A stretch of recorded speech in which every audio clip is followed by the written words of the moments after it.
Hi everyone, today we will talk about a very relevant and emotional topic. Paano kung iniwan kayo ng tatay nyo nung bata pa kayo, walang sustento, at ngayon gusto pa kayong paalisin sa lupang tinitirhan at pinagkakitaan ninyo? This is not a legal advice but a legal and academic discussion tungkol sa mga remedies na available under the Philippine law.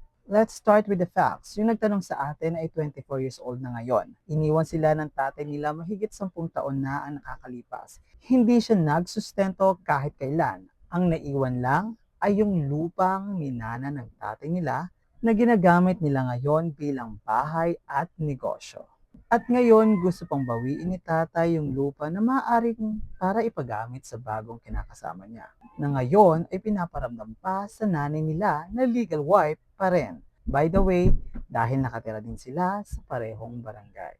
Now, legally speaking, dapat lang nagsusuporta ang magulang. Ayon sa family code, obligasyon nila yan. Pero may catch. Hindi ka na pwedeng maghabol ng retroactive support kung hindi ka nag-demand noon pa. Pero sa ilalim ng Republic Act 9262, may paraan pa rin kung mapapatunayan na yung hindi pagsustento ay isang uri ng economic abuse.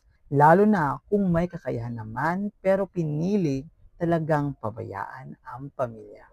Let's talk about the land. Oo, technically, property yon ng tatay. Pero kung higit isang dekada na nila itong ginagamit at hindi naman sila pinatigil o siningil, may tinatawag tayong estopel at constructive trust. Ibig sabihin, hindi pwedeng basta-basta na lang bawiin. Sa batas, binibigyan ng proteksyon ang long-term users o property in good faith. Medyo masakit ito, ang tatay kahit estranged na ay legal na asawa pa rin. Ngayon, kung lantaran ang pagsasama nila ng kabit sa parehong barangay, pwede itong ituring na psychological abuse. Ayon sa Republic Act 9262, hindi lang physical ang abuse. Ang emotional at psychological impact, lalo na sa legal na asawa, ay may proteksyon pa rin sa batas. Pwede itong i-report sa barangay at humingi ng barangay protection order.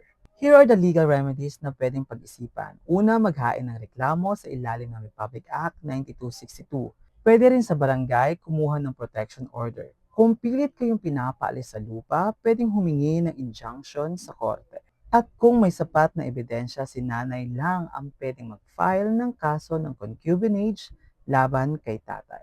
Kapag napatunayan ang violation sa Republic Act 9262, mabigat ang parusa. Maaring makulong si tatay ng 6 to 12 years, magbayad ng danyos, at mawalan ng karapatan sa ilang ari-arian. Sa concubinage naman, may kulong din pero usually mas mababa at mahirap patunayan. Kaya kadalasan mas effective ang civil remedies, lalo na kung gusto lang talagang maprotektahan ang pamilya at ang ari-arian.